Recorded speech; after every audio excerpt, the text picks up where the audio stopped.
లేవి కాండం 11వ అధ్యాయం 1, 2 వచనాలు. యెహోవా మోషే అహరోనులకు ఇలాగు సెలవిచ్చెను. మీరు ఇశ్రాయేలీయులతో ఇట్లనుడి, భూమి మీదనున్న జీవులన్నిటిలోనూ మీరు ఈ జీవులను మాత్రము తినవచ్చును. జంతువులలో ఏది డెక్కలు గలదై నెమరు వేయునో దాన్ని తినవచ్చును గాని నెమరు వేయు వాటిలోనూ రెండు డెక్కలు గల వాటిలోనూ వీటిని తినకూడదు. చాలు, చాలు. ఇక్కడ మనం గమనిస్తే దేవుడు సృష్టికర్త అయినటువంటి దేవుడు పరిశుద్ధ గ్రంథంలో ప్రతి మాటను రాయించాడు. మీరు లోకంలో అనేకం ఉన్నాయి. సృష్టించబడినవి భూమి మీద ఉండేవి చాలా ఉన్నాయి. ఆకాశంలో ఉండేవి ఉన్నాయి. మరి నీటిలో ఉండేవి కూడా అనేక రకాలైనటువంటి ఉన్నాయి. మరి దేవుడు చెప్పాడు వాటన్నిటిలో కొన్ని మాత్రం మీరు తినాలా, కొన్ని తినకూడదు అన్నాడు. కాబట్టి దేవుడు ఏటిని తినొచ్చు అన్నాడో, ఏటిని తినకూడదు అన్నాడో మనం గమనించినట్లయితే, మనం ఈ కింద వచనాల్లో మనం గమనిస్తే ఒంటెని తినకూడదు అని చెప్పాడు. అది మీకు అపవిత్రము. పొట్టి కుందేలు మీకు అపవిత్రము. కుందేలు అపవిత్రము. పంది అపవిత్రము. ఏమ్మా? అపవిత్రమైంది ఏదో తినకూడనివేయో దేవుడు చెప్తున్నాడు. ఇవన్నీ కూడా అపవిత్రం. 9వ వచనంలో జలచరాల్లో వీటిని తినవచ్చు. సముద్రములోనేమి నదుల్లోనేమి ఏ నీళ్లలోనేమి ఏటికి రెక్కలు పొలుసులు ఉండునో వాటిని తినవచ్చు. నీళ్ళల్లో ఉండే చేపలు కావచ్చు, ఇంకా అనేకం ఉంటాయి. సముద్రంలో నీళ్ళలో ఎన్నో రెక్కలేనన్నీ ఉంటాయి. వాటన్నిటిని కాదు, ఏటికైతే రెక్కలు పొలుసులు ఉంటాయో వాటిని మాత్రం మీరు తినొచ్చు. రెక్కలు పొలుసులు లేని ఏది కూడా మీరు తినకూడదు. అది మీకు అపవిత్రము. వాటి కళేబరాన్ని కూడా మీరు ముట్టకూడదు అన్నాడు. ఎవడైనా వాటి కళేబరం అంటే సచ్చిన దాన్ని మీరు ముట్టకూడదు. ఎవడన్నా ముడితే వాడు సాయంకాలం వరకు అపవిత్రుడుగా ఉంటాడు అని అన్నాడు. తర్వాత 13వ వచనం హేయములుగా ఎంచుకొనవలెను, వీటిని తినవద్దు, ఇవి హేయములు. పక్షిరాజు, పెద్ద బోరువ, కాంచపక్షి, గద్ద, తెల్లగద్ద, ప్రతి విధమైన గద్ద, ప్రతి విధమైన కాకి, నిప్పుకోడి, కపిరిగాడు, కోకిల, ప్రతి విధమైన డేగ, పైగిడి కంటే, చెరువు కాకి, గుడ్లగూబ, హంస, గూడబాతు, నల్లబోరువ, సంకుపుడి కొంగ, ప్రతి విధమైన కొంగ, కూకుడు గువ్వ, గబ్బిలము. చాలు. ఇక్కడ పక్షుల్లో ఆకాశంలో ఎగిరే వాటిల్లో దేవుడు చెప్పాడు ఇవన్నీ కూడా ఆకాశంలో ఎగిరే ఇవన్నీ కూడా హేయమైనవి, అవి మీరు తీసుకోకూడదు అన్నాడు. మనోళ్ళు చాలా మంది కొంగల్ని పక్షుల్ని వాటిని కొట్టేస్తా ఉంటారు. అవన్నీ హేయమైంది, మీరు తినకూడదు అన్నాడు. ఇంకా మనం గమనిస్తే 29వ వచనం. నాకు జీవరాశులలో మీకు అపవిత్రమైనవి ఏవనగా చిన్న ముంగిస, చిన్న పందికొక్కు, ప్రతి విధమైన బల్లి, ఊసరవెల్లి, నేల ముసలి, తొండ, సరటము, అడవి ఎలుక, ప్రాకు వాటిలో ఇవి మీకు అపవిత్రములు. కాబట్టి దేవుడు చెప్పిన వాటిల్లో నీళ్ళల్లో ఉండే ఏయి తినకూడదో చెప్పాడు. మీరు ఈ అధ్యాయం అంతా మీరు చదివితే మీకు డీటెయిల్గా అర్థమవుతుంది. భూమి మీద ఉన్నటువంటి వాటివి ఏవి తినకూడదో చెప్పాడు. ఏది అపవిత్రమో చెప్పాడు. నీళ్ళల్లో ఉండే ఏది అపవిత్రమో ఏది పవిత్రమైందో చెప్పాడు. తర్వాత నేల మీద పాకు పురుగుల్లో జీవరాశుల్లో వాటిల్లో ఏది అపవిత్రమో అని ఇవన్నీ దేవుడు డీటెయిల్గా దేవుడు చెప్పేశాడు. ఒకసారి మనం గమనించినట్లయితే దేవుని బిడ్డరా, మరి చైనా వాడు ఉన్నాడు. చైనాలో తినకూడని వస్తువు ఏది ఉందో ఏది లేదు మనకు పెద్దగా తెలియదు. కానీ వాళ్ళు ప్రతి దాన్ని తింటారు. కప్పల కానించి కుక్కల కానించి వాళ్ళు తినని పాములు ఇట్లాంటి అన్నీ కూడా ప్రతిదీ వాళ్ళు తింటారు వాళ్ళు. అందుకే మీరు గమనించినట్లయితే పరిశుద్ధ గ్రంథం ఏ దేశంలో అయితే లేదో వాళ్ళందరూ అపవిత్రమైనటువంటి పరిస్థితుల్లోనే ఉన్నారు. వాళ్ళకి ఈ దేవుని పరిశుద్ధ గ్రంథంలో సృష్టికర్త అయిన దేవుడు ఏది తినొచ్చో చెప్పాడు, ఏది తినకూడదో చెప్పాడు, ఎలా ప్రవర్తించాలో ఎలా ప్రవర్తించకూడదో చెప్పాడు. వాళ్ళకి భక్తిహీనులు కాబట్టి రాక్షస సంబంధంగా ప్రతీదీ తింటారు. అందుకే మీకు గమనించినట్లయితే లాస్ట్ ఇయర్ వచ్చినటువంటి ఆ కరోనా ప్రారంభమేడ చైనాలో. ఎందుకు తెలుసా? ఏది అపవిత్రం అని చెప్తే అపవిత్రమైంది తింటే అది ఈ విధంగా నాశనానికి కారణమైంది. ఆ దేశమే కాదు, ఎక్కడైతే అపవిత్రమైన పరిస్థితులు ప్రారంభం అవుతాయో అదంతా కూడా నాశనమకే ముగింపులోకి వస్తుంది. ఇప్పుడు అమెరికా ఉంది. అమెరికాలో నాకు తెలిసి ఇప్పుడు 16 17 మరి ప్రెసిడెంట్ ప్రమాణం ఇప్పుడు జరుగుతూ ఉంది. దరిదాపు వాళ్ళు 10 12 మంది ప్రెసిడెంట్లు ప్రమాణ స్వీకారం బైబిల్ మీద చేసేవాళ్ళు, బైబిల్ని ఆధారం చేసుకునేవాళ్ళు. వాళ్ళ కాయిన్ మీద కూడా వి ట్రస్ట్ ఇన్ గాడ్ అని వాళ్ళు ప్రింట్ కూడా కొట్టించేశారు. అంటే అంతగా నమ్మారు వాళ్ళు, అంతగా విశ్వసించారు, అంతగా వాళ్ళు దేవునిలో బలంగా ఉన్నారు. అందుకే ప్రపంచ దేశాల్లో అమెరికా నెంబర్ 1 అయింది. ఎందుకు? దేవుడి మీద అంత ఆధారపడ్డారు కాబట్టి, దేవుని విషయంలో అంత మరి జాగ్రత్తగా ఉన్నారు కాబట్టి. మీకు తెలుసా, ఈ మధ్య ఈ నెల 5వ తేదీ 5వ తేదీ లాస్ ఏంజల్స్ అని హైదరాబాద్లో మనకు బంజారా హిల్స్ ఉంది. బంజారా హిల్స్ లో పెద్ద పెద్ద ధనవంతులు ఉంటారు. సినిమా యాక్టర్లు అందరూ ఉండేది కూడా హైదరాబాద్ లోని బంజారా హిల్స్.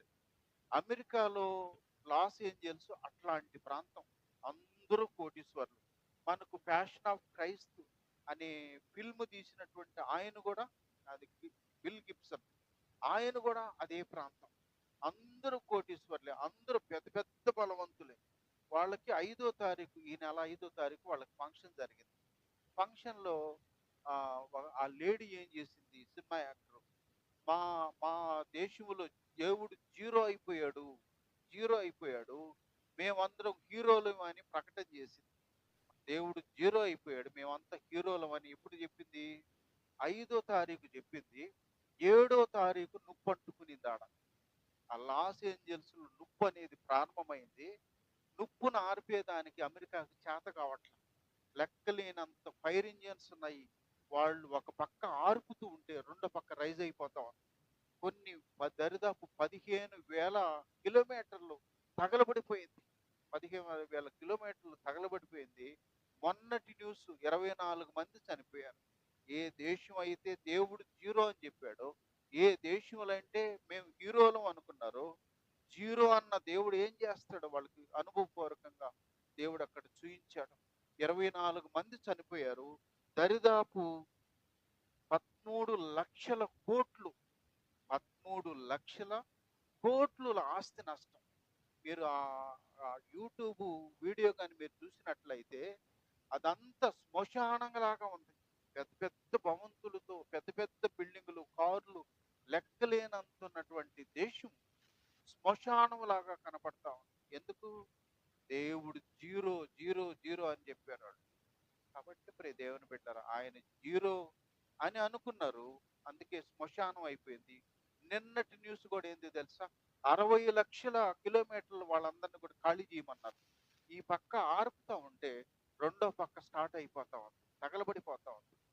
చేత కాకుండా చేతులు ఎత్తేసారు అమెరికా. ఏ దేశం అయితే నెంబర్ 1 అనుకున్నారో ఈరోజు జీరో అయిపోయే పరిస్థితి వచ్చేసింది. ఆర్థిక వ్యవస్థ పూర్తిగా దెబ్బతీసింది. దానికి కారణం ఇప్పుడున్న ప్రెసిడెంట్ ఎవరు తెలుసా? బైడెన్. కాలనే వాడు చేశాడు తెలుసా? కొన్ని చట్టాలు చేశాడు. సండే మీరు బాగా ఎంజాయ్ చేయండి అని ఒక జీవోనే తెచ్చేసాడు. తర్వాత ఈ ఈ హేయమైనటువంటి కార్యాలు పక్క జీవో తెచ్చాడు. హేయమైన కార్యాలు అంటే పురుషులతో పురుషులు పెళ్లిళ్ళు చేసుకోవచ్చు, తిరుక్కోవచ్చు, స్త్రీలతో స్త్రీలు ఉండొచ్చు, దీంట్లో ఏమి తప్పు లేదని పక్క చట్టం తెచ్చేశాడు. ఇట్లాంటి దౌర్భాగ్యపు చట్టాలు దరిదాపు 10 తెచ్చాడు ఆయన. 10 తెచ్చాడు. అందుకని ఆయన పీరియడ్ అంతా కూడా నాశనం అయిపోయింది అమెరికా. కాబట్టి ప్రియ దేవుని బిడ్డలారా, ఏ దేశం అయితే దేవుని మాటకు లోబడదో, ఏ దేశం అయితే లెక్క లేకుండా ఉంటుందో, దేవుని ఉగ్రత అంత విస్తరిస్తుంది. ఈరోజు కంట్రోల్ కావట్లేదు అమెరికా. కాబట్టి ఎందుకు? దేవుడు జీరో అనుకున్నాడు. దేవుడు దీర్ఘశాంతం గల దేవుడు, కనికరం గల దేవుడు, ప్రేమ గల దేవుడు. మనము ఆయన ఆశించినంత భక్తి లేకపోయినా ఓర్చుకుంటున్నాడు, సహిస్తున్నాడు అంటే కేవలం ఆయన కనికరం అనేది, దీర్ఘశాంతం అనేది మన పట్ల చూపిస్తున్నాడు. కాబట్టి అయితే ఎవరైతే శృతి మించి దేవుణ్ణి లెక్క లేకుండా మాట్లాడతారో, శృతి మించి దేవుని విషయాల్లో ఎవరైతే వ్యతిరేకంగా ఉండి ఆయన్ని దూషిస్తారో ఉగ్రత అట్లే దిగేస్తుంది. పరిశుద్ధ గ్రంథం మనకేం చెప్పింది తెలుసా? ఆనాడు కోరహు దేవుని ప్రజలకు వ్యతిరేకం అయిపోయి తిరుగుబాటు చేశాడు. మోషేకి వాళ్ళకి వ్యతిరేకం తిరుగుబాటు చేస్తే ఏమైంది? దేవుడు భూమికి ఆజ్ఞాపించి భూమి నెరలు విడిచి 250 మంది వాళ్ళ కుటుంబాలు వాళ్ళ ఆస్తి మొత్తం భూమిలోకి వెళ్ళిపోయింది. ఇది చరిత్ర. మరి ఫరో అనేటువంటి వ్యక్తి యెహోవా ఎవడు, నేనేంది ఆయన మాట వినేది అన్నాడు. అదే యెహోవా దేవుని ఉగ్రత వచ్చినప్పుడు అయ్యా నాకు ప్రార్థన చేయండి అని మోకాళ్ళు వంగాడు. ఎందుకు? ఎవ్వడు కూడా దేవుని కంటే మించి హీరో అనుకుంటే వాడికి నామరూపాలు లేకుండా వెళ్ళిపోతుంది. నెబుకద్నెజరు అనేటువంటి వాడు కూడా కనిపిస్తాడు దానియేలు గ్రంథం. వాడు కూడా ఏం చేశాడు? నేను పెట్టిన విగ్రహానికే మొక్కాల, లేకపోతే కాల్చేస్తాను అన్నాడు. కాల్చేసే ముందు ఆ మరి ఎప్పుడైతే వాళ్ళు దేవుని బిడ్డలు ప్రాణం పోయినా పర్లేదని నిలబడ్డారో, దేవుని బిడ్డరా, సజీవమైన దేవుడు ఆ యొక్క అగ్ని మంటల్లో వాళ్ళతో పాటు తిరిగాడు. దేవుని స్తోత్రం, హల్లెలూయ. అందుకని అదే నెబుకద్నెజరు పశువు లాంటి మనస్తత్వం వచ్చి గడ్డి మేసి అడవుల్లో ఉండి స్టేట్మెంట్ ఇస్తాడు. ఆయన నిజమైన దేవుడు, జీవము గల దేవుడు. భూమి మీద ఎవడు ఉండాలనో ఎవడు ఉండకూడదో నిర్ణయించేది ఆయనేను. ఆయనకు లోబడతాం, ఆయన్ని స్తుతిస్తాం అని స్టేట్మెంట్లు ఇచ్చారు. ఇదంతా చరిత్ర. ఇప్పుడు ఇది అమెరికా ఈ ప్రజెంట్లో దేవుడు ఏం ఉగ్రత చూపిస్తాడో చెప్పేశారు. లాస్ట్ ఇయర్ కాదు, బిఫోర్ ఇయర్ 2023లో బ్రెజిల్ అనేటువంటి దేశం వాళ్ళు ఒక ఫంక్షన్ చేశారు. ఫంక్షన్లో ఏం చేశారో తెలుసా? ఒక నల్లటి రాక్షసుని పెట్టాడు. కొళ్ళు గిళ్ళు పెట్టి నల్లటి పెట్టి ఒక రాక్షసుని పెట్టి యేసుక్రీస్తు లాగా ఒకడికి మేకప్ చేశారు. వాళ్ళు ఊరేగింపు, వాళ్ళ స్ట్రీట్లో ఊరేగింపుతో వెళ్తా ఉంటే ఈ రాక్షసుడు ఇది కొరడా పట్టుకొని యేసుక్రీస్తుని కొరడాలతో కొడుతున్నట్లుగా వాళ్ళు అదంతా ఊరేగించారు. దేవుని బిడ్డలారా, ఏమైంది? అది జరిగిన ఒక్క వారానికి ఎవరైతే ఇలాంటి దుర్మార్గంగా ప్రవర్తించారో అగ్ని ఆకాశం నుంచి దిగి వచ్చి కాల్చేసింది వాళ్ళని. ఇవన్నీ కూడా ఎప్పుడో కాదు, ప్రస్తుతం జరుగుతున్నటువంటి విషయాలు. కాబట్టి దేవుని మాటకు లోబడినప్పుడు దేవుని ఉగ్రత రాదు. కాబట్టి చైనా దేశం ఈరోజు భయంకరమైన పరిస్థితిలో ఉందంటే దేవుని ఉగ్రత అనేది లోకం మీద ఎంత భయంకరంగా ఉంది. ఈ రోజు మనిషి భయపడినట్లుగా ప్రపంచంలో ఎప్పుడు కూడా ఇలాంటి భయపరిస్థితులు లేవు. ఎందుకంటే దేవుడు చెయ్యొద్దన్న దాన్ని మనిషి చేస్తున్నాడు. దేవుడు చెప్పినట్టుగా వినుకోకుండా ఉన్నాడు, లోబడుకుంటున్నాడు. కాబట్టి ఇష్టానుసారంగా ప్రవర్తించి మానవుడి మీద దేవుని ఉగ్రత ఈరోజు భయంకరంగా ఉంది. కాబట్టి ప్రియ దేవుని బిడ్డలారా, మనం దేవుని మాటలు విందాం. కాబట్టి ఏ జీవులు తినాలనో దేవుడు చెప్పాడు, ఏ తినకూడదో దేవుడు చెప్పాడు. ఇంకా అంటాడు, మరి లేవి కాండం 17వ అధ్యాయము 11వ వచనంలో అక్కడ ఏమంటాడు? దేవుడు అంటాడు, మీరు రక్తం తినకూడదు అన్నాడు. మీరు రక్తం తినకూడదు అన్నాడు. ఎందుకు అంటే రక్తం ప్రాణం. అది పశువుల్లోనైనా మనిషిలోనైనా రక్తం అనేది పోయిందనుకో నిలవని చేస్తాడు. ఎందుకు? ఆ రక్తంలో ప్రాణం ఉంది. ప్రాణమైనటువంటి రక్తాన్ని మీరు తినొద్దు అన్నాడు. మనం గమనిస్తే పొట్టేళ్ళు వాటిని కోసేటప్పుడు రక్తం అంతా గిన్నెల్లో పడుతుంటారు. ఎందుకు? తినకూడదనే సంగతి వాళ్ళకి తెలియదు. కానీ దేవుని వాక్యం చెప్తుంది, రక్తం మీరు తినకూడదు. ఇంకా ఒక మాట గమనిస్తే నిర్గమకాండం 34వ అధ్యాయం 15వ వచనంలో అన్నాడు, బలి ఇచ్చినది తినకూడదు. 34:15 అన్నాడు, మీరు బలి ఇచ్చింది తినకూడదు. ఎందుకు తినకూడదు అనే దానికి రీజన్ ఇది చదవండి. 1 కొరింథీ 8:4. బలిగా అర్పించిన వాటిని తినుట విషయము లోకమందు విగ్రహము వట్టిదనియు ఒకడే దేవుడు తప్ప వేరొక దేవుడు లేడని ఎరుగుదము. దేవతలు అనబడిన వారును ప్రభువులు అనబడిన వారును అనేకులున్నారు. ఆకాశమందైనను భూమి మీదనైనను దేవతలు అనబడినవి ఉన్నను మనకు ఒకడే దేవుడు ఉన్నాడు. ఆయన తండ్రి. ఆయన నుండి సమస్తమును కలిగెను. ఆయన నిమిత్తము మనమున్నాము. మరియు మనకు ప్రభు ఒకడే, ఆయన యేసుక్రీస్తు. ఆయన ద్వారా సమస్తమును కలిగెను. మనము ఆయన ద్వారా కలిగిన వారము. అయితే అందరి యందు ఈ జ్ఞానం లేదు. దేవుని బిడ్డలారా, దేవుడు ఒక్కడే, కుమారుడు ఒక్కడే, పరిశుద్ధాత్ముడు ఒక్కడే. కాబట్టి సృష్టికర్త అయినటువంటి దేవుడే సృష్టి యావత్తును నిర్మించాడు, మానవుల్ని నిర్మించాడు. సృష్టికర్త అయిన దేవుడే కుమారుడుగా, త్రిత్వములో రెండవ భాగం కుమారుడుగా ఆయన 2000 సంవత్సరాల క్రితం ఈ లోకానికి వచ్చాడు, ప్రాణమిచ్చాడు. ఆయన ప్రాణమిచ్చిన తర్వాత పరిశుద్ధాత్మ దేవుడు ఈరోజు లోకంలో ఉన్నాడు. మరి లోకం బలిచ్చే దేనికి అంటే వాళ్ళు దేవతల పేర్లతో బలిస్తారు కాబట్టి. బలి ఇవ్వబడింది మీకు నిషిద్ధమైంది, మీరు దాన్ని తినొద్దు. అది దేవుని ఆజ్ఞ. దేవుని స్తోత్రం, హల్లెలూయా. ఇది మొదటి మాట. రెండవ మాటగా మనం గమనించినట్లయితే నిర్గమకాండం 23వ అధ్యాయము 15వ వచనములో అన్నాడు, నా సన్నిధిలో మీరు వట్టి చేతులతో కనపడకూడదు అన్నాడు. ఎట్లంట? నా సన్నిధిలో ఎవ్వరు కూడా వట్టి చేతులతో కనపడకూడదు. అంటే అందరికి డబ్బులు ఉంటాయన్నా? ఉంటాయి. మరి దేవుడు మనకు ఆరోగ్యాన్ని ఇచ్చాడు, పని చేసుకుని దానికి అవకాశం ఇచ్చాడు. నీ కష్టము నీ కుటుంబానికి క్షేమం కావాలి, వాళ్ళు ఆరోగ్యంగా ఉండాలి. అంతేగాని సోమరిపోతుగా ఉండేదానికి కాదు. కాబట్టి నీవు కష్టార్జితంలో దేవుని సన్నిధిలో వచ్చినప్పుడు వట్టి చేతులతో ఎవరు రాకూడదు అనేది దేవుని యొక్క ఆజ్ఞ.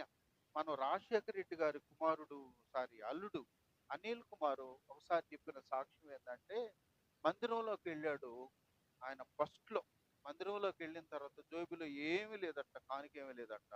ఆ బాక్స్ మీద, ఆఫరింగ్ బాక్స్ మీద చేయబెట్టి, ప్రభా నన్ను నేను మీ పరిచయకు అప్పగిస్తున్నాను, ఇక నుంచి మీ కొరకు నేను జీవిస్తానని ప్రమాణం చేశాను.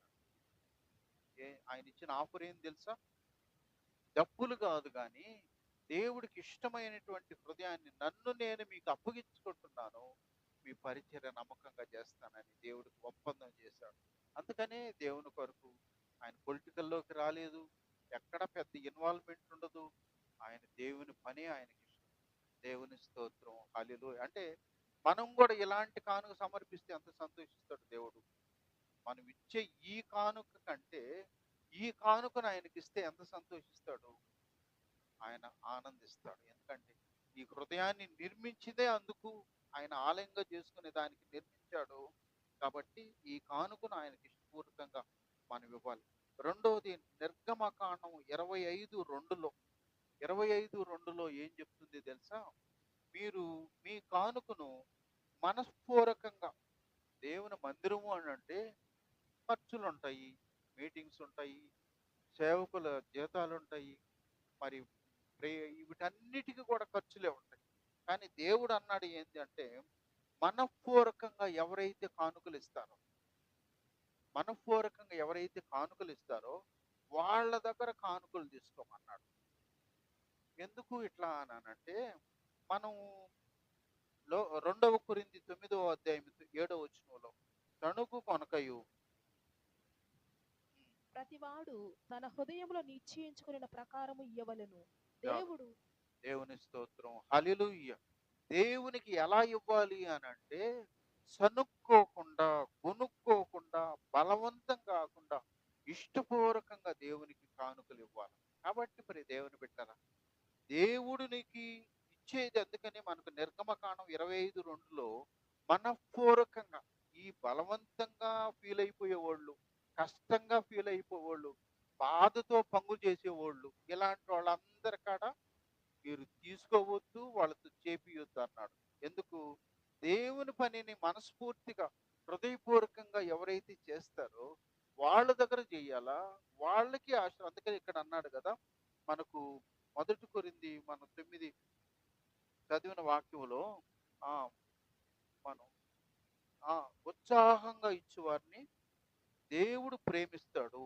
దేవుని స్తోత్రం, హల్లెలూయా.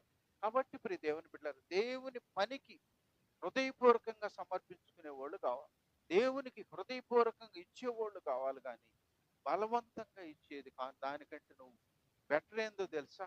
గమ్ముగా ఇవ్వకుండా ఉండటమే బెటర్. ఎందుకు? ఎట్టా నీకు ఆశీర్వాదం రాదు. ఆశీర్వాదం దానికి నువ్వు ఇచ్చి రాకపోయేదానికంటే ఇవ్వకుండానే అట్టే ఉండు. అది దేవుని వాక్యం చాలా స్పష్టం చేస్తుంది.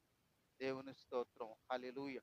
అయితే ఇంకొకటి అన్నాడు, ఎవరైతే మనస్ఫూర్తిగా ఇస్తాడో, మనస్ఫూర్తిగా ఇచ్చేవాడు కాడ కానుక తీసుకోండి. ఎజ్రా గ్రంథం 7వ అధ్యాయం 16వ వచనంలో మనస్ఫూర్తిగా ఇచ్చేటప్పుడు బంగారమైన, వెండైన, విలువైనటువంటి వస్తువులైన మనస్ఫూర్తిగా ఇచ్చేవాళ్ళ కాడ తీసుకోమని దేవుని వాక్యం స్పష్టం చేస్తుంది. దేవుని స్తోత్రం, హల్లెలూయా. అయితే లోకాసు వార్త 21వ అధ్యాయము 1వ వచనం నుంచి మనం గమనిస్తే అక్కడ విధవరాలు ఒక ఆమె ఉంది. ఆమె దేవుని మరి మందిరంలో కానుకేస్తది. కానుకేసినప్పుడు ప్రభు అన్నాడు, ఈ మందిరంలో ఉన్న వాళ్ళందరికంటే ఇవి ఎక్కువేసింది అని అన్నాడు. అదేంటి ప్రభువా, ధనవంతులు ఉండరు, మరి వాళ్ళు వేలు వేలు వేస్తారు కదా, వాళ్ళందరికంటే ఆమె ఎక్కువే ఉంది అని అంటే ప్రభువు చెప్పాడు, ధనవంతుడు ఒకడు 1000 రూపాయలు వేసాడు అనుకోండి, వాడికి ఎన్ని లక్షలు ఉంది, ఎన్ని కోట్లు ఉంది. ఇప్పుడు ఆడ కూడా కోట్లే వేస్తున్నారు. ఎన్ని కోట్లు ఉంటే వాడు ఆడ కోటి వేస్తున్నాడు. అందుకని ప్రభువు చెప్పాడు, వాళ్ళు కోట్లు ఉన్నాయి, లక్షలు ఉన్నాయి, కానీ వాటిల్లో ఒక 1000 వేసాడు. కానీ ఈమెకుండింది ఏదో తెలుసా, ఉందే రెండు కాసులు, 2 కాసులు ఎత్తి మందిరానికి వేసింది. అందుకని వాళ్ళందరికంటే ఆమె ఎక్కువ వేసింది అని అన్నాడు. అంటే దేవుని ఉద్దేశం మనకున్నదంతా ఏమనే, అది కాదు ఆయన ఉద్దేశం. అంటే హృదయపూర్వకంగా ఇచ్చే గొప్ప మనసు. ఇంకోటి కూడా ఏం తెలుసా, నీకు ఇచ్చి దేవునికి ఇచ్చి మనకున్న హక్కు ఏం వస్తుందో తెలుసా, నీవు ఆయన చెప్పినట్లుగా ఆయన కానుక ఆయనకి ఇచ్చేవరకు, ఆయన చెప్పినట్లుగా ఇచ్చేవనుకో, ఇచ్చి మలాకి గ్రంథంలో మనకు అంటాడు, నా మందిరములో ఆహారముండునట్లు 10వ భాగమంతయు మీరు నా మందిరపు నిధిలోనికి తీసుకుని రండి. దీన్ని చేసి మీరు నన్ను శోధించిన ఎడల నేను దేవుని స్తోత్రం, హల్లెలూయా. నా మందిరములో ఆహారం ఉండేటట్లు మీరు నా మందిరపు నిధిలోనికి, నిధి అంటే ఇది ప్రాపర్టీ ఉండే స్థలం, డబ్బు ఉండే స్థలం, బంగారం ఉండే స్థలం, నా మందిరపు నిధిలోనికి మీరు తీసుకొని రండి. దీన్ని చేసి మీరు నన్ను శోధిస్తే, శోధించడం అంటే ప్రవ్వా నువ్వు చెప్పినట్లుగా నా కానుకిచ్చాను, ఈరోజు హాస్పిటల్ ఖర్చు అయిపోతుంది, సహాయం చేయి ప్రభా. నువ్వు పొందిన గాయాల్లో నాకు స్వస్థత, సహాయం చేయి ప్రభా. నువ్వు చెప్పినట్లు కానుకిచ్చాను, ఇదిగో మా పిల్లల విషయంలో ప్రభా ఉద్యోగం లేదు, మాకు ఉద్యోగాన్ని ఇవ్వండి. అంటే మనకు అడిగేదానికి హక్కు ఉంటుంది అప్పుడు. అంటే దేవుడు చెప్పినట్లుగా ఎప్పుడైతే మనం చేస్తామో అప్పుడు అనవసరమైన ఖర్చు ప్రభా, నువ్వు నీకు ఇచ్చాను, నాకు సహాయం చేయమంటే ఇస్తాడు. మరి ఆ కొన్నిసార్లు మనం వేసే పొలాల్లో తెగులు పడి నిలవ నాశనం అయిపోతుంది. ప్రభువా నీకు నేను ఇచ్చాను, నాకు ఇది సహాయం చేయి. ప్రభువా వానలు వస్తుంది, మొత్తం వర్షాలు కొట్టుకుపోతుంది, నాకు సహాయం చేయి. అడిగేదానికి నీకు అవకాశం వస్తుంది. కాబట్టి మరి దేవుని బిడ్డలారా, అది అన్నమాట. నేను చాలాసార్లు కూడా ప్రభుని ప్రార్థన చేసి, ప్రభువా మందుల ఖర్చులు ఎక్కువ అయిపోతున్నాయి, కానీ ఆయన మహాకృప ఎంత తక్కువ అవుతుందో కదా. ప్రభువులో స్థిరంగా లేనప్పుడు, లోకంలో ఉన్నప్పుడు ఎన్ని రోగాలు వచ్చినాయి, ఎంతెంత ఖర్చు పెట్టుకున్నాము, కానీ దేవుని ఉచితమైన మహాకృప ఏందో తెలుసా, మనకు కొంచెమే అనుమతిస్తాడు. ఆ కొంచెం కూడా చాలా సులభమైన రీతిలో దేవుడు మనకు సహాయం చేస్తుంటాడు. మరి దేవుని బిడ్డరా, మరి మనం చాలా మందిని మనం గమనించినట్లయితే పైనుంచి పడి చచ్చిపోయిన వాళ్ళు ఎంతమంది, 2 మంది ఉన్నారు. యాక్సిడెంట్లు అయిపోయి పూర్తిగా చనిపోయిన వాళ్ళు లెక్కలేనంత మంది ఉన్నారు. కానీ దేవుని ఉచితమైన కృప ఏందో తెలుసా, యాక్సిడెంట్లు అయిపోయినా ఇంకా సజీవంగా ఉన్నావు, పైనుంచి కింద పడిపోయినా ఇంకా సజీవంగా ఉన్నావు. ఎందుకంటే సజీవుడైన దేవుడు మన పక్షంగా ఆయన కృపనిస్తున్నాడు కాబట్టి. దేవుని స్తోత్రం, హల్లెలూయా. కాబట్టి ప్రియ దేవుని బిడ్డలారా, అందుకని మనం దేవునికి ఇచ్చే విషయంలో, కృతజ్ఞత కలిగి ఉండే విషయంలో నమ్మకంగా మనం ఉండాలని దేవుడు వాక్యం తెలియజేస్తుంది. అంతేకాకుండా మనకు నిర్గమాకాండం 22వ అధ్యాయము 29వ వచనంలో అక్కడ చెప్పబడిన మాట ఏందో తెలుసా, నీ తొలి సంతానాన్ని, మగబిడ్డను, నీ తొలి సంతానమైన మగబిడ్డను నీ దేవునికి అప్పగించాలి. దేవుని పని కొరకు నీ తొలి సంతానాన్ని అప్పగించమని అక్కడ వాక్యం ఉంది.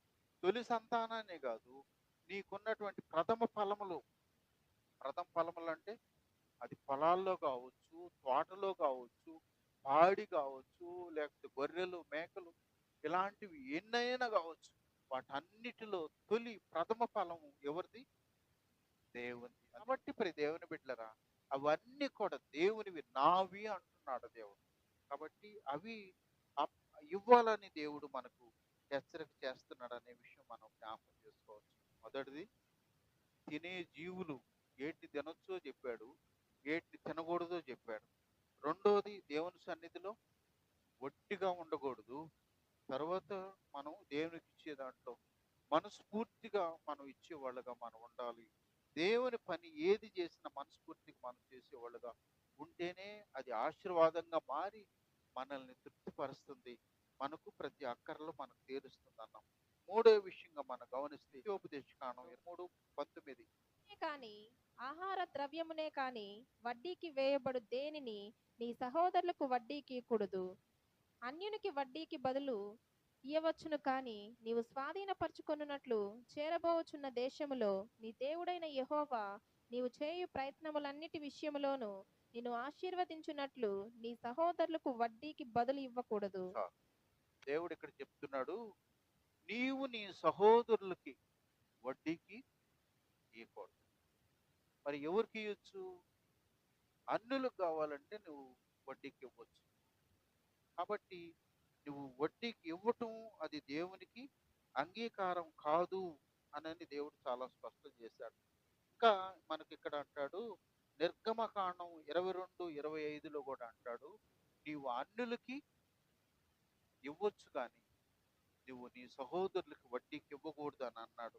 తర్వాత మనం యేస్కేలు గ్రంథం 22:12 వడ్డీకి ఇచ్చి వాళ్ళని నువ్వు బాధించకూడదు, జాగ్రత్త అని అంటాడు. యేస్కేలు 18:8 అని అన్నాడు, ఆ లాభాన్ని నువ్వు అపేక్షించకూడదు అని అన్నాడు. అంటే ఇవన్నీ వడ్డీకి. ఇప్పుడు సపోజ్ ఇప్పుడు మనం మన సహోదరులకు మనం ఇస్తే తిరిగి ఖచ్చితంగా ఇచ్చేవాళ్ళు ఎంతమంది? వడ్డీకి ఇవ్వకూడదు దేవుడు చెప్పాడు. మనం ఏదో అవసరానికి మనం ఇచ్చాము, కరెక్ట్గా ఇచ్చేవాళ్ళు ఎంతమంది? అడిగి అడిగి తన్నుగా పెద్ద కన్ను గంగ పెద్ద ఇచ్చేవాళ్ళే. ఇట్లా డైలాగులు కొట్టేవాళ్ళు ఎంతమంది? అసలు మానేసేవాళ్ళు కూడా లెక్కలేనంత మంది ఉంటారు. అయితే ఒకటి ఉంది, మన కీర్తన 37:21లో ఒక భయంకరమైన మాట ఉంది. చదవండి. 37:21. భక్తిహీనులు అప్పు చేసి తీర్చక ఇందురు. దేవుని స్తోత్రం, హల్లెలూయా. భక్తిహీనులు ఏం చేస్తారు తెలుసా? అప్పులు మాత్రం కొల్లలు చేసి పెడతారు, తీర్చకుండా ఉంటారంట. వాళ్ళు భక్తి పరులు ఎప్పుడు అవ్వాలా? మనసులో నువ్వు అవసరానికి వాడుకున్న తర్వాత ఇచ్చేదానికి ఏమో చేత కాదు, అప్పులు చేసేదానికి ఏమో చేత అవుతుంది. అందుకని దేవుని వాక్యం వాళ్ళకి పెట్టిన పేరు ఏంటో తెలుసా? భక్తిహీనులు. భక్తిహీనులు వాళ్ళు అప్పులు తీర్చరు. వాళ్ళు ఒక మాట చెప్తారు, ఆఖరికి వివాదంతో వాళ్ళు మరి అవి తీర్చకుండా అలాంటి పరిస్థితి వస్తుంది. కాబట్టి అలాంటి వాళ్ళ విషయంలో మనం జాగ్రత్తగా ఉండాలన్నాడు. అయితే నా ప్రియ దేవుని బిడ్డరా, వడ్డీకి ఇవ్వకూడదు అన్నాడు, బానే ఉంది. వడ్డీకి తీసుకోవచ్చా? ఆ?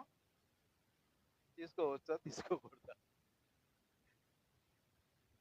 తీసుకోకూడదు అన్నాం అనుకోండి, ఏదో సడన్ గా రోగం వచ్చింది, డబ్బులు లేవు, ఏం చేయాలా?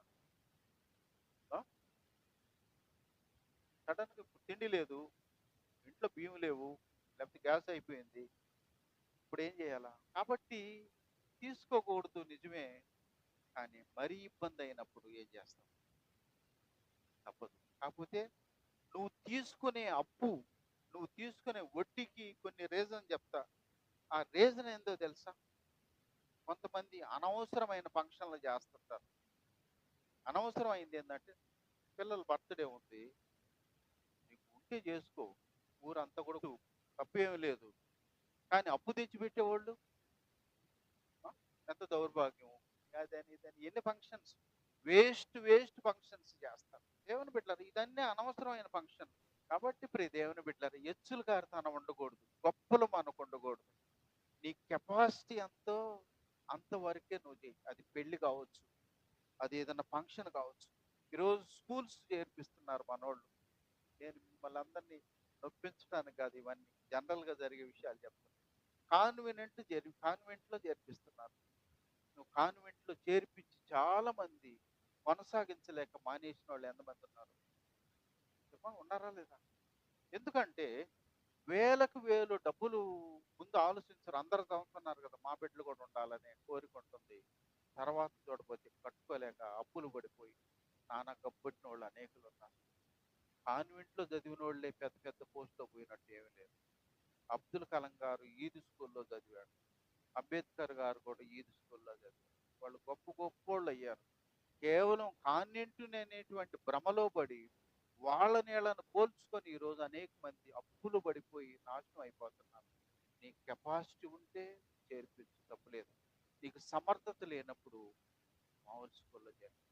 బాధ లేకుండా ప్రశాంతంగా ఉంటుంది. అందుకని ప్రభువు కూడా చెప్పాడు కదా, ఇల్లు కట్టుకోవాలన్నప్పుడు దానికి తగులుబడి సరిపోద్దా లేదో నువ్వు ఆలోచించవా? ఏదన్నా ఒక పని చేసేటప్పుడు దీనికి తగ్గట్టు నాకు సమర్థత ఉందా లేదని ఆలోచిస్తావు కదా. మరి ప్రతిదీ కూడా నువ్వు ఆలోచించుకోమన్నాడు. చాలా మంది మరి చాలా మా అమ్మ కూడా ఒకసారి పొలం కొనేదానికి దాంట్లో కొంత తక్కువైంది వడ్డీకి తెచ్చింది. కొన్ని సంవత్సరాలకి ఆ ఆ కొంత తక్కువైన వడ్డీకి తెచ్చిన దానికి పొలం అంతా అమ్మేసి కట్టాల్సి వచ్చింది. అంటే ఏ కొంచెం తక్కువైందో వడ్డీకి తెచ్చినందువల్ల ఇది మొత్తం అమ్మి దానికి కట్టాల్సి వచ్చింది. కొంతమంది డబ్బులు లేకపోయినా ఇల్లు కొనేవాళ్ళు ఉన్నారు. డబ్బులు లేకపోయినా ఈరోజు వస్తువులు కొనేవాళ్ళు ఉన్నారు. డబ్బులు లేకపోయినా బండ్లు కొనేవాళ్ళు ఉన్నారు. ఏమిలే, నిన్ను రంగంలోకి దించిన దాకా వాడు నీ చుట్టూ తిరిగి నీకు వలేస్తాడు. ఆ నుంచి ఈడు అప్పులు కట్టుకోలేకపోతే నిలవని ఎత్తుకొని పోతా ఉంటారు బండ్లు కానించి కార్లు కానించి. నీకు ఓపిక ఉండాలి కానీ విమ నువ్వు విమానం పోయి ఈఎంఐ కట్టమన్నా కూడా నీకు విమానకి అప్పు ఇవ్వమన్నా కూడా ఇచ్చేవాళ్ళు ఉంటారు.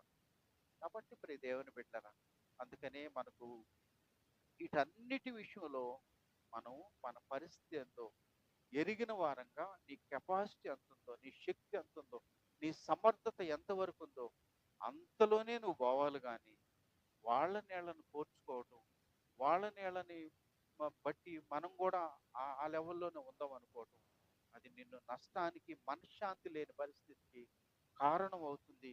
ఆ పరిస్థితి తెచ్చుకోకూడదని దేవుని వాక్యం చెప్తుంది. ఆ? ఇట్లాంటివన్నీ కూడా దేవుని బిడ్డలుగా మనకు అంత లిమిట్ ఉంది. అందుకనే బైబిల్‌లో మనకు ఇది చదువు ఫిలిప్పి 4:11 అంటాడు, నేను ఏ స్థితిలో ఉన్నా ఆ స్థితిలో సంతృప్తి కలిగి జీవించటం నేను నేర్చుకున్నా. దేవుని బిడ్డలకి ఎలాంటి మనసు ఉండాలా? ఏ స్థితిలో ఉన్నప్పటికీ దేవుడు నీకు మంచిగా అన్ని పరిపూర్ణంగా ఉన్నాయా? కొదువు లేకుండా ఉండవా? కొదువు లేనట్టే నువ్వు బ్రతుకు. లేదు చాలన స్థితిలో ఉందా? ఆ లెవెల్లోనే నువ్వు జీవించు గాని వాళ్ళతో వీళ్ళతో కంపేర్ చేసుకొని వాళ్ళతో వీళ్ళతో నేనెందుకు తక్కువ అన్నట్టు నువ్వు ప్రవర్తిస్తే నువ్వు బాధలు పడాల్సి వస్తుంది. నెమ్మది లేని పరిస్థితి వస్తూ ఉంటుంది. కాబట్టి ప్రియ దేవుని బిడ్డలారా, అలాంటి పరిస్థితి లేకుండా మనము సక్రమంగా మనకున్న దాంట్లో తృప్తి పడటం అనేది ఎలా ఉంటుందంటే, దేవుడు నాకు ఒక సైకిల్ ఇచ్చాడు. సైకిల్ వేసుకొని గంగారంకి ఎన్ని సంవత్సరాలు తిరిగాను, చాలా సంవత్సరాలు తిరిగాను. సైకిల్ ఇచ్చాడు. సైకిల్‌ని బట్టి దేవుడిని స్తుతించు.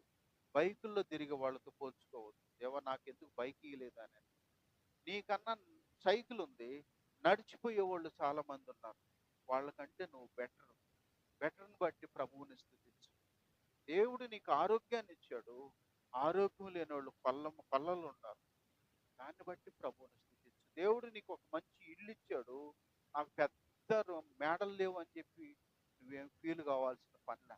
అసలు లేనోళ్ళు చెట్ల కింద ఉండేవాళ్ళు బొచ్చెడు మంది ఉన్నారు.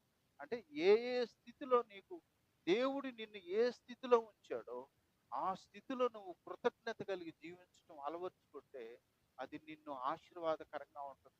అందుకని పౌలు గారు అంటాడు, నేను మంచి స్థితిలో ఉండనెరుగుదును, లేనప్పుడు కూడా లేనట్టుగానే బ్రతకటం తెలుసు. అంటే ఈ నెలలో అప్పు చేస్తాం అనుకోండి, వచ్చే నెలలో మళ్ళీ అప్పు అట్టే ఉంటుంది కదా, జీతం ఏం పెరగదు కదా. పెరగనప్పుడు ఆడికాడికి ముడుక్కుంటేనే పరిస్థితి వస్తుంది. అంతేగాని వాళ్ళ తేలితో పోల్చుకుంటే మనం వాళ్ళ కాడ ఏళ్ల కాడ నెమ్మది లేని పరిస్థితి అవుతుంది. కాబట్టి ప్రియ దేవుని బిడ్డలారా, అలాంటి పరిస్థితి రాకుండా ఉన్నంతలో మనం తృప్తిగా ఉండటం అలవర్చుకోవాలి. పేదోళ్ళు ఉన్నారు, ఆ పూట జరిగిపోయింది, హ్యాపీగా తింటారు, హ్యాపీగా బాగుంటారు. మనమే ఈరోజు కొద్ది గొప్ప దేవుడు మనకి ఇచ్చాడు, అందుకే నెమ్మది లేని వాళ్ళు మనం వాటి కోసం వీటి కోసం పరుగులాడేవాళ్ళు చాలా మంది మనకు కనిపిస్తూ ఉంటారు. కాబట్టి నా ప్రియ దేవుని బిడ్డ అలా ఉండకూడదు. మనం అప్పుడప్పుడు గమనిస్తూ ఉంటాం. ఇప్పుడు చాలా సార్లు ఫోటో చూపిస్తుంటారు కదా, ఫోటోలో సూటు గిట్టు వేసుకుంటారు. ఈ ఫోటో నేనేను అని డబ్బులు అడుక్కుంటుంటారు. చూసారు ఎప్పుడన్నా? అడుక్కుంటా ఉంటారు. ఫోటోలో ఉండేది అప్పుడు సూటు గీటు వేసుకున్న పరిస్థితి అప్పుడు ఈరోజు డబ్బులు అడుక్కునే పరిస్థితి. అంటే అంత ఉన్నటువంటి వాళ్ళు ఈరోజు బికారి పరిస్థితి. ఎందుకంటే వస్తూ ఉంటాయి. లాస్ ఏంజల్లో కోటీశ్వర్లు ఈరోజు ఇల్లు లేదు, జోబిలో డబ్బులు లేవు. చాలా మంది గందరగోళమైన పరిస్థితి. దేవుని బిడ్డలారా, అంటే ఏది కూడా నీకు శాశ్వతంగా ఉండేదానికి లేనే లేదు. నీకు ఆ డబ్బు ఉంటే ఉండొచ్చు, ఆరోగ్యం ఉంటే ఉండొచ్చు, కుటుంబం ఉంటే ఉండొచ్చు. ఇదంతా నాకు శాశ్వతంగా ఉంటుందని భ్రమపడేదానికి ఎవరికి లేదు. ఈరోజు కోటీశ్వర్ల వాళ్ళు 5వ తేదీ 7వ తేదీకి వచ్చేలాక బికారైపోయారు వాళ్ళు. కాబట్టి ప్రియ దేవుని బిడ్డలారా, ఎవ్వరు కూడా ఏది మనకు శాశ్వతంగా ఉంటుందని మనం భ్రమలో ఉండేదానికి కాదు. కానీ మరి ప్రభువులో నమ్మకంగా ఉండాలి. ప్రతిదాన్ని విలువ ఎరిగిన వాళ్ళంగా ఉండాలి. ఇప్పుడు అన్నం ఉంది, చాలా మందికి అన్నం విలువ తెలియదు. అన్నం విలువ తెలియదు, ఎటంటే దుబారా చేస్తుంటారు. మీకు తెలుసా, హాస్టల్లో నేను అన్నం వేసినటువంటి అన్నం ఒక్క మెతుకు కూడా ఉండనిచ్చేవాడిని కాదు. ఒక్క మెతుకు కూడా. ఎందుకో తెలుసా, నేను అప్పుడు 10th ఏదో 9th ఉంటే వాడు వేసే అన్నవన్నీ ఒక్క నిమిషంలో తినేసేవాడిని. ఒక్క నిమిషంలో తిని మిగతాది నీళ్లు తాగేవాడిని. అంటే అన్నం విలువ అంతగా తెలుసు నాకు, డబ్బు విలువ అంతగా తెలుసు నాకు. కాబట్టి ప్రియ దేవుని బిడ్డలారా, మనం ప్రతీది విలువ ఎరిగిన వాళ్ళుగా ఉండాలి. తల్లిదండ్రుల విలువ చాలా మంది బిడ్డలకు తెలియదు. బిడ్డల విలువ చాలా మందికి తెలియదు. అన్నల తమ్ముళ్ళ విలువ, అక్కల చెల్లెల విలువ చాలా మందికి తెలియకుండా ఇష్టానుసారంగా బిహేవ్ చేస్తూ ఉంటారు, నష్టపరుచుకుంటారు, దూరపరుచుకుంటూ ఉంటారు, శత్రుత్వంతో గందరగోళంగా అయిపోయే పరిస్థితులు ఉంటాయి. ప్రతీది లేనప్పుడు వాళ్ళ విలువ నీకు తెలుస్తుంది. లేనప్పుడు వాళ్ళ గురించి నువ్వు చింతించినా నీకు ప్రయోజనం లేదు. కానీ ఉన్నప్పుడు విలువను ఎరిగిన వాళ్ళంగా మనం ప్రవర్తించాలి. దేవుని స్తోత్రం, హల్లెలూయా. కాబట్టి ప్రియ దేవుని బిడ్డలారా, అందుకని దేవుడు మనకిచ్చిన దాన్ని బట్టి ప్రభువుని స్తుతించాలా. ఆ స్థితిని బట్టి మనం తృప్తిగా ఉండే వారంగా ఉండాలి. రైట్. ఇంకొక మాట, మనం 4వ దాంట్లోకి పోదాం. మొదటిది ఏంది? తిండిని గురించి ఏ తినాలనో చెప్పాడు. రెండోది దేవుని సన్నిధిలో ఒట్టి చేతులతో ఉండకూడదు అన్నాడు. మూడోది వడ్డీకి మరి ఇవ్వకూడదని చెప్పాడు. ఆ నాలుగోది వచ్చి నిర్గమకాండం 23:13లో వేరొక దేవుని పేరు ఉచ్చరింపకూడదు అన్నాడు. నిర్గమకాండం 23:13లో వేరొక దేవుని పేరు నువ్వు ఉచ్చరించుకో. ఆ స్వామి ఈ స్వామి అంటుంటారు. స్వాములన్నీ వదులు కదా ఇక్కడికి వచ్చావు, ఈ స్వామి కాడికి వచ్చావు, మళ్ళా నీకు ఆ స్వాములతో నీకేం పని? అదనుకొని వచ్చిన తర్వాత మళ్ళా ఇవన్నీ నీకెందుకు? కాబట్టి అలా ఉచ్చరించకూడదు. తర్వాత మనం గమనించినట్లయితే మరి యెహోషువ గ్రంథం 23:17 అన్నాడు, దేవతల పేర్లు జ్ఞాపకం చేసుకోకూడదు. దేవతల పేర్లు కూడా జ్ఞాపకం చేసుకోకూడదు. మరి నీకు నోట్లో నుంచి బయటకు రాకూడదు ఆ మాటలు రాకూడదు. తర్వాత నిర్గమకాండం 34:14లో మీరు వేరే వాటికి నమస్కరించకూడదు. ఇవన్నీ కూడా దేవునికి కోపాన్ని తెప్పించే కార్యాలు. కాబట్టి ప్రియ దేవుని బిడ్డలారా, ఇవన్నీ కూడా మనకు చేయవద్దు అన్నాడు. చేయవద్దు అన్నప్పుడు చేయకుండా ఉంటేనే అది ఆశీర్వాదకరంగా మారుతుంది. తర్వాత గలతీలో 4:8లో మనం గమనిస్తే మంచి దినాలు చెడు దినాలు అని ఉంది. మంచి దినాలు చెడు దినప్పుడు ఈరోజు ఆదివారం క్లైమేట్ ఎట్టుంది, రేపు సోమవారం ఏమైనా మారుతుందా? వాతావరణం ఏం మారదు, పరిస్థితులు ఏం మారవు, దీని టైము మారదు. మరి ఇది మంచి రోజు చెడ్డ రోజు అని నిర్ణయించడానికి నువ్వెవడు? వాడెవడో చెప్పిన దాన్ని నువ్వు నమ్ముతావు, నీ దేవుడు చెప్పిన దాన్ని నువ్వు నమ్మవా? అవి చెప్పకూడదు. సమయాన్ని గురించి కూడా ఇది మంచి రోజులు, ఈ చెడ్డ రోజులు తర్వాత నువ్వు అనుసరించకూడదు. వాటిని నువ్వు ఎంకరేజ్ చేయకూడదు. ఇలా ఎందుకు చేశారు, అది కాదు కదా, ఇలా చేయకూడదు కదా. ఎంకరేజ్ చేసినా కూడా నువ్వు తప్పు నీకే. కాబట్టి మనం అవన్నీ అనుసరించకూడదు. ఎవరైనా అనుసరించేదానికి మనం కారకులం కాకుండా అలాంటి వాళ్ళు ఉండాలని దేవుని వాక్యం హెచ్చరిక చేస్తా ఉంది. దేవుని స్తోత్రం, హల్లెలూయా. ఐదోది మనం గమనించినట్లయితే తీతు గ్రంథం 3వ అధ్యాయం 9. అవివేక తర్కములను, వంశావళులను, కలహములను, ధర్మశాస్త్రమును కూర్చుని వివాదములను, నిష్ప్రయోజనమును, వ్యర్థమున ఉన్నవి గనుక వాటికి దూరంగా ఉండుము. చాలు. దేవుని బిడ్డలను అవివేక తర్కాలు, వివాదాలు అనంటే లోకంలో మా ఫ్యాన్స్ గొప్ప అని కొట్టుకునే వాళ్ళు ఉంటారు. క్రికెట్లో మాది గొప్ప అని ఉంది. రాజకీయాల్లో మాది గొప్ప అని ఉంది. క్రైస్తవులకు మనకేం గొప్ప? మన దేవుడే గొప్ప. దేవుని ఆయన్ని కలిగి ఉండటం, ఆయన్ని ఎరగటం గొప్ప ధన్యత, గొప్ప భాగ్యం. నా ప్రియ దేవుని బిడ్డరా, వివాదాల జోలికి పోగొద్దు. మరి చాలా మంది వాదాలు వేసుకుంటా ఉంటారు. ఎందుకు? పనికిరాని విషయాలు, వివాదాలు. అందుకని ఇక్కడ 2 తిమోతి 2:14 కూడా ఇంకొక మాట అంటాడు. వారిని చెరుపుటయే గాని మరి దేనికి నీ పనికిరాని మాటలను గురించి వాదము పెట్టుకొనవద్దని ప్రభు ఎదుట వారికి సాక్ష్యం ఇచ్చుచు. దేవుని స్తోత్రం, హల్లెలూయా. వినేవారికి చెడిపేది. ఎందుకంటే పనికిరాని విషయాల్లో వల్ల పొంగు చేసుకునే వాళ్ళు కూడా ఏం చెప్తున్నారు, నేను అడుగుతూ ఉంటాను. వాడికి ఇంట్లో తిండి వండరు, అన్నం పెట్టరు. అందుకే వాక్యం అంటుంది, పనికి ఆటంకంగా వివాదాలు ఉంటాయి, వాళ్ళను కూర్చున్నటువంటి తర్కాలు ఉంటాయి, దారిన పోయే విషయాలన్నీ వీళ్ళు మాట్లాడుతుంటారు. అందుకనే అక్కడ వాక్యం అంటుంది, అపవిత్రమైన వట్టి మాటలకు విముఖుడవై ఉండుమో. వాళ్ళతో తర్కాలు పెట్టుకోకూడదు. తర్కం పెట్టుకోవడం, వాదించడం దేవుని బిడ్డకు మనకు అవసరం లేదు. నేను ఈ మధ్యన ఒకడికి చెప్పా, వాడు మాది గొప్ప అంటా ఉన్నాడు. నేను చెప్పానా, నీ గొప్పకి నువ్వు నన్ను ఏం చెప్పినా నేను నా మెట్టులోంచి నేను దిగను. నా దేవుడే గొప్ప. ఎందుకంటే అనుభవంతో నేను అన్ని ఎరిగాను, ఈరోజు దేవుల్లో ఉన్నాను. కాబట్టి నేను ఒక మెట్టు కూడా దిగను, నువ్వు కూడా దిగవు. దిగనప్పుడు మనకు వాదాలు అవసరమా? నువ్వు దిగవు, నేను దిగను.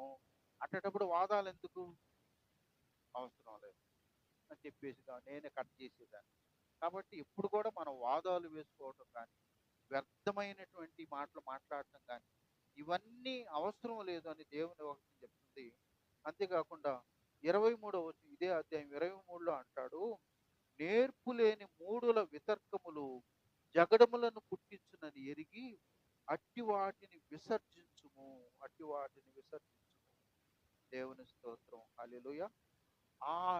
ఆ తర్కాలు, ఆ మాటలు జగడాలకు దారి తీస్తాయి, కొట్లాటలకు దారి తీస్తాయి, గలాటాలకు దారి తీస్తాయి. ఈ దరిద్రమంతా ఎందుకు? అసలు మాట్లాడుకుంటే సరిపోయి కదా. దాన్ని పోయేదాన్ని మాట్లాడి పెట్టుకొని ఇవన్నీ లేనిపోని తలనొప్పిలు తెచ్చుకోకుంటే కంటే నువ్వు వాటిని కట్ చేసుకొని ప్రశాంతంగా, దేవుడు నీకు సమయం ఇచ్చాడా, ప్రార్థనలో ఉండు. దేవుడు నీకు అవకాశం ఇచ్చాడా, దేవుని వాక్యం చదువు. అంతేగాని దాన్ని పోయే వాటిని అన్నిటిని నువ్వు పట్టుకోవటం, ఇవన్నీ వ్యర్థమైనటువంటి పనులు, వ్యర్థమైన శాస్త్రాలని దేవుని వాక్యం చెప్తుంది. ఇంకొక మాట మనం గమనిస్తే కొన్ని జనరల్గా అంటాడు, లేవి కాండం 19:13. వాని దోచుకొనకూడదు, కూలి వాని కూలి మరునాటి వరకు నీ యొద్ద ఉంచుకొనకూడదు. దేవుని స్తోత్రం, హల్లెలూయా. కూలి వాని కూలి మరునాటి వరకు నీ యొద్ద ఉంచుకోకూడదు. చాలా మంది ఏం చేస్తారు తెలుసా, ఈరోజు మంగళవారమా, నేను రేపిస్తాలే, పని ఎందుకు చేయించుకున్నావు? మంగళవారం శుక్రవారం అని నువ్వు పని ఎందుకు చేయించుకున్నావు? రేపే చేయించుకోకూడదు పని? దేవుడు అంటాడు, కూలి వాని కూలి మరునాటి వరకు నీ యొద్ద ఉంచుకోకూడదు. గొప్ప మాట. ఇంకా కింద కూడా అంటాడు, వాని తిట్టకూడదు, గ్రుడ్డివాని ఎదుట అడ్డము వేయకూడదు, నీ దేవునికి భయపడవలెను. నేను యెహోవాను. అన్యాయపు తీర్పు తీర్చకూడదు, బీదవాడిని పక్షపాతము చేయకూడదు, గొప్పవాడని అభిమానము చూపకూడదు. న్యాయమును బట్టి నీ పొరుగువానికి తీర్పు తీర్చవలెను. నీ ప్రజలలో కొండెములాడుచు ఇంటింటికి తిరగకూడదు. నీ సహోదరునికి ప్రాణహాని చేయ చూడకూడదు. నేను యెహోవాను. నీ హృదయములో నీ సహోదరుని మీద పగపట్టకూడదు. నీ పొరుగువాని పాపము నీ మీదకి రాకుండునట్లు నీవు తప్పక వానిని గద్దింపవలెను. కీడుకు ప్రతి కీడు చేయకూడదు. నీ ప్రజల మీద కోపముంచుకొనక నిన్ను వలె నీ పొరుగువానిని ప్రేమింపవలెను. ప్రైలాడు హల్లెలూయా. ఎంత గొప్ప విలువైన మాటలు చూడండి, ఎంత శ్రేష్టమైనటువంటి మాటలు. గుడ్డివాడికి నువ్వు అడ్డం వేయొద్దు. ఎందుకు?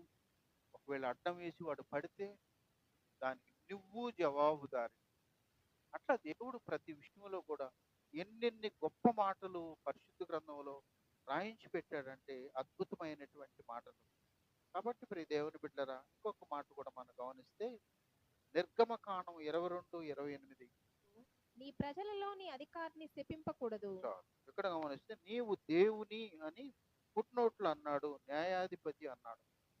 ఆ కాలంలో న్యాయాధిపతులు ఉన్నారు, మరి ప్రభు యొక్క ప్రవక్తలు వాళ్ళందరూ ఉన్నారు. ఇప్పుడు ఎవరు ఉన్నారు? ఇప్పుడు ఉండేవాళ్ళు దేవుని సేవకులు ఉన్నారు. కాబట్టి ఇక్కడ వాక్యం ఏం చెప్తుందంటే, నీవు నీ సేవకుని నిందించకూడదు. నీ సేవకుని నువ్వు నిందించకూడదు. అపాయింట్మెంట్ నువ్వు ఇలా అపాయింట్మెంట్ ఇచ్చింది ఎవరు? దేవుడు అపాయింట్ చేశాడు. తప్పిదం ఉంటే ఆయన శిక్షిస్తాడు. నువ్వెవరు నిందించేదానికి? నువ్వెవరు వ్యతిరేకంగా మాట్లాడేదానికి? నువ్వెవరు సనుక్కునేదానికి? నీకు ఆ అధికారం లేదు. దేవుని అధికారాన్ని ధిక్కరించినప్పుడు దేవుని ఉగ్రత లేస్తుంది. ఇందాక చెప్పుకున్నాం, కోరకు మోషేకు వ్యతిరేకంగా 250 మందిని పోగు చేశాడు. దేవుని ఉగ్రత భూమిలోకి వెళ్ళిపోయారు వాళ్ళందరూ కూడా. మోషే, మనం సంఖ్యాకాండం 12వ అధ్యాయంలో మోషే వివాహాన్ని బట్టి వ్యతిరేకంగా ఆయన అన్న, ఆయన అక్క మిరియాము వ్యతిరేకంగా లేచారు. లేచినప్పుడు దేవుడు అన్నాడు, నా సేవకుడైన మోషేకి వ్యతిరేకంగా మాట్లాడేదానికి మీకు ఎంత ధైర్యము అని చెప్పి దేవుడు కోపగించుకున్న వెంటనే మొత్తం ఆమె కుష్టు వ్యాధితో వచ్చేసింది. సెకండ్లో కుష్టు వ్యాధితో నిండిపోయింది. కాబట్టి ప్రియ దేవుని బిడ్డరా, నేనే కాదు, ఎవరైనా కూడా దేవుని సేవకుల్ని మనం ఏలెత్తి చూపించేదానికి కానీ, నిందించేదానికి కానీ, వ్యతిరేకంగా మాట్లాడేదానికి కానీ ఎవరికి అధికారం లేదు. ఒకవేళ తప్పులు ఉన్నాయా, పొరపాట్లు ఉన్నాయా? అందుకని వాక్యం అంటుంది, నీవు మరి నెపం మోపేటప్పుడు 2-3 సాక్షులు ఉండాలి. పలానా తాగుతున్నాడు అనుకో, దానికి సాక్ష్యాలు ఉండాలి. పలానా తప్పు చేశాడు, దానికి సాక్ష్యాలు ఉండాలి. అంతేగాని టూకీగా చెప్పేటివి కాదు. ప్రతి దానికి సాక్ష్యం ఉండాలి. ఇంకోటి బెస్ట్ ఏందో తెలుసా? నువ్వు వాళ్ళ కొరకు ప్రార్థన చేస్తే దేవుడు చూసుకుంటాడు. ఒకటికి నేను అదే చెప్పాను, వాళ్ళని ఎంకరేజ్ చేయటం నీకు చేత కాదు, వాళ్ళని డిస్కరేజ్ చేసేదానికి నీకు ఎవడిచ్చాడు అధికారం? ఇప్పుడు స్త్రీల విషయంలో వాళ్ళు వాక్యం చెప్పకూడదు, వాళ్ళు అట్టుండకూడదు, ఎట్టుండకూడదు అన్నాడు. అన్నప్పుడు వాళ్ళని తలాంతులు ఇచ్చి, జ్ఞానం ఇచ్చి నిలబెట్టేది దేవుడు. నీవు వాళ్ళని నిందించేదానికి నీకు ఎవడన్న అధికారం ఇచ్చాడా? అధికారం ఇవ్వనప్పుడు నువ్వు ఆ పని చేస్తుంటే రేపు దేవుని తీర్పు నీ మీదకి వస్తుంది, దేవుని ఉగ్రత నీ మీదకి వస్తుంది. జాగ్రత్త అని చెప్పాడు. కాబట్టి మనకు అధికారం లేదు. ఏది వాళ్ళు ఇట్టెందుకు చేయాలా, వాళ్ళు అట్టెందుకు చేయాలా, నువ్వెవడు? కాబట్టి ప్రియ దేవుని బిడ్డ, ఇవన్నీ కూడా పరిశుద్ధ గ్రంథంలో దేవుడు ఖచ్చితంగా రాయించాడు. కాబట్టి అందుకనే ఇక్కడ అన్నాడు, నీ సేవకుని నువ్వు నిందించకూడదు. తర్వాత 23వ అధ్యాయము, ఇదే నిర్గమకాండం 23:1 సాక్ష్యమును పలుకుటకై దుష్టునితో నీవు కలయకూడదు. దేవుని స్తోత్రం, హల్లెలూయా. లేని వార్తను నువ్వు పుట్టించకూడదు. లేని వార్తను ఎంతమంది పుట్టిస్తారు తెలుసా? ఎవడన్నా ఒకడు పలానా వాళ్ళ అడ్రస్ ఎవడన్నా ఒక అమ్మాయి ఉంది అడిగారు అనుకోండి, వాడు ఎవడో వస్తుంటే వాడితో నవ్వుతా మాట్లాడుతుంది అంటారు. మరి వాడు ఏదో అడ్రస్ అడిగాడు, చెప్పారు, దానికి ఇట్లా పుకారు అన్నమాట.